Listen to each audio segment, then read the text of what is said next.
اور پھر اپنے خوابوں پہ کتنا خرچہ ان کا آتا ہے، تو یہ الگ سے ایک بحث ہے۔ چونکہ ہمارے ہاں جو ہمارے لیڈران ہیں وہ یہ نہیں دیکھتے کہ عوام کا کس میں فائدہ ہے، وہ یہ دیکھتے ہیں ہمارا سیاسی فائدہ کس میں ہے۔ اور ناظرین، اس کے ساتھ ساتھ آپ کو یہ بھی میں بتاتا چلوں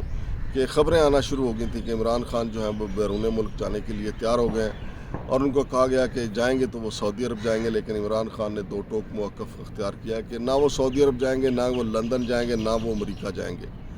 وہ جیل میں ہی بیٹھ کے اپنا جتنی بھی ان کے خلاف جو سزائیں ہیں ان کو پورا کریں گے۔ تو ناظرین، چونکہ عمران خان ڈٹے ہوئے ہیں اور یہ ڈٹا رہنا جو ہے مسلم لیگ نون کے لیے خطرہ ہے۔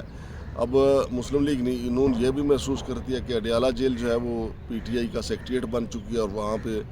پی ٹی آئی کی سرگرمیاں زیادہ ہیں، اور باقی قیدی جو ہیں ان کی ملاقاتوں پہ بھی اثر انداز ہوتا ہے یہ سارا سلسلہ۔ لیکن باقی قیدی خوش ہیں کہ وہ اس ٹنیور سے گزر رہے ہیں کہ جہاں پہ وہ عمران خان کے ساتھ جیل بھگت رہے ہیں۔ اور دوسری طرف ناظرین، آپ کو یہ بھی پتہ ہوگا کہ خیبر پختونخوا کی حکومت نے مطالبہ کیا ہے کہ عمران خان کو ہمارے حوالے کر دیا جائے، ہم خود ہی سیکورٹی کے معاملات دیکھ لیں گے۔ لیکن یہ بھی پنجاب حکومت کے لیے یا وفاقی حکومت کے لیے ایک سیاسی موت ہے اگر عمران خان کو خیبر پختونخوا کی حکومت کے حوالے کر دیا جائے۔ لیکن اب چونکہ لندن پلان کا جو ایک حصہ تھا وہ یہ بھی تھا کہ عمران خان کو کسی نہ کسی طریقے سے مجبور کر کے ان کو توڑ کے باہر جانے پہ مجبور کر دیا جائے گا، لیکن عمران خان جو ہیں وہ ڈٹے ہوئے ہیں اپنے محاذ پہ،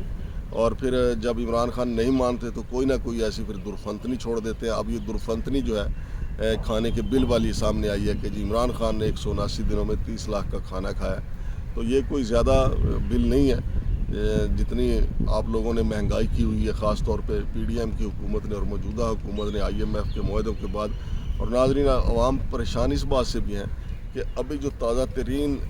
مہنگائی کی لہر آ رہی ہے وہ اس سے بھی زیادہ خوفناک ہوگی۔ اور اورنگزیب صاحب جو ہمارے وزیر خزانہ آئے ہیں وہ بالکل شوکت عزیز صاحب کی طرح آئے ہیں، وہ اپنا بریف کیس لے کے آئے ہیں، اور جو انہوں نے مہنگائی کرنی ہے، جتنے انہوں نے ٹیکس لگانے ہیں آئی ایم ایف کے ساتھ جو معاہدہ ہوا ہے اس کے اوپر عمل درآمد کروانا ہے، اور اس عمل درآمد کے بعد وہ چپ چاپ اپنا بیگ اٹھائیں گے شوکت عزیز کی طرح، اپنے تحفے تحائف اکٹھے کریں گے اور بیرون ملک روانہ ہو جائیں گے۔ لہٰذا اگر کوئی یہ توقع کرتا ہے کہ اورنگزیب صاحب کو پاکستان کی پرواہ ہوگی، پاکستان کے عوام کی پرواہ ہوگی، اب بالکل حکومت کی طرف سے بار بار یہ کہا جا رہا ہے کہ ہمیں مشکل فیصلے کرنا پڑیں گے، عوام کو کڑوی گولی کھانا پڑے گی۔ 76 سالوں سے عوام نے کڑوی گولی کھائی ہے، میٹھی گولی کون دیتا ہے؟ میٹھی گولیاں تو آپ الیکشن میں دیتے ہیں عوام کو، ہومیوپیتھی گولیاں کہ ہم آپ کی زندگی بدل دیں گے، ہم سڑکوں کا جال بچھا دیں گے، ہم ایئرپورٹ بنا دیں گے، ہم اتنے ایجوکیشن سینٹر بنا دیں گے۔ تو سارے جھوٹ کے پلندے جو ہیں وہ میٹھی گولیاں تو سیاستدان الیکشن کے دنوں میں عوام کو دیتے ہیں، اور جو ہی الیکشن ہونے کے بعد حکومت آ جاتی ہے، کوئی بھی حکومت آئے، وہ کہتی ہے عوام کو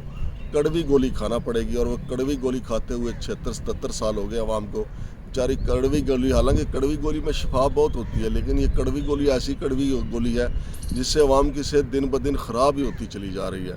لہٰذا حکمرانوں کو یہ سوچنا چاہیے کہ کڑوی گولی وہ خود کھائیں۔ اب دو ہی طبقات پاکستان میں رہ گئے ہیں، ایک بہت زیادہ امیر ہیں جن کے اوپر مہنگائی کا اثر ہی نہیں ہوتا، اور دوسرے غریب ترین لوگ ہیں جن کے اوپر اگر 1 روپے کا بھی ٹیکس لگے ان کو برداشت کرنا پڑتا ہے۔ اب یہ ایک نئی درفنتنی آئی ہے، ایک نیا لالی پاپ آیا ہے کہ اس دفعہ جو ٹیکس لگیں گے اشرافیہ پہ لگیں گے۔ بھئی اشرافیہ کون ہے؟ اشرافیہ شوگر ملوں والے ہیں، اشرافیہ سیمنٹ کی فیکٹریوں والے ہیں، فیکٹری مالکان، سرمایہ دار اشرافیہ ہے۔ جب آپ ان کی فیکٹریوں پہ ٹیکس لگائیں گے تو ٹیکس الٹیمیٹلی نچلے طبقے پہ آئے گا، نیچے غریب تک آئے گا۔ اشرافیہ پہ کون سا؟ اشرافیہ کے اوپر اگر آپ سیمنٹ کی بوری پہ 10 روپے 20 روپے ٹیکس لگائیں گے تو وہ نیچے جب عام آدمی اپنا گھر بنائے گا تو ٹیکس تو اس نے ادا کرنا ہے، وہ سارے کا سارا بوجھ تو عام آدمی اٹھائے گا۔ شوگر کے فیکٹری پہ اگر آپ ٹیکس لگائیں گے تو وہ شوگر مہنگی ہوگی تو عوام نے استعمال کرنی ہے، مٹھائیاں تو عوام نے کھانی ہے، مٹھائیاں تو عوام نے بانٹنی ہے، تو ٹیکس تو عوام کے اوپر لگے گا۔ اگر ماچس فیکٹری کے اوپر، ماچس فیکٹری کا مالک اشرافیہ میں آتا ہے، اس کے اوپر لگائیں گے ٹیکس، تو ماچس کی ڈبیا جو 10 روپے کی تک چلی گئی ہے وہ 20 روپے میں ملنا شروع ہو جائے گی عوام کو۔ ٹیکس تو نیچے عوام تک ہی آئے گا۔ تو ناظرین، یہ بھی ایک جھوٹ ہے کہ جی ٹیکس اشرافیہ پہ لگے گا، ٹیکس اشرافیہ پہ لگے گا، بھگتنا عوام کو ہی پڑے گا۔ تو ناظرین، یہ تھی اہم ترین اسلام آباد سے خبریں۔ شمشاد مانگڑ کو اجازت دیجیے، اللہ حافظ۔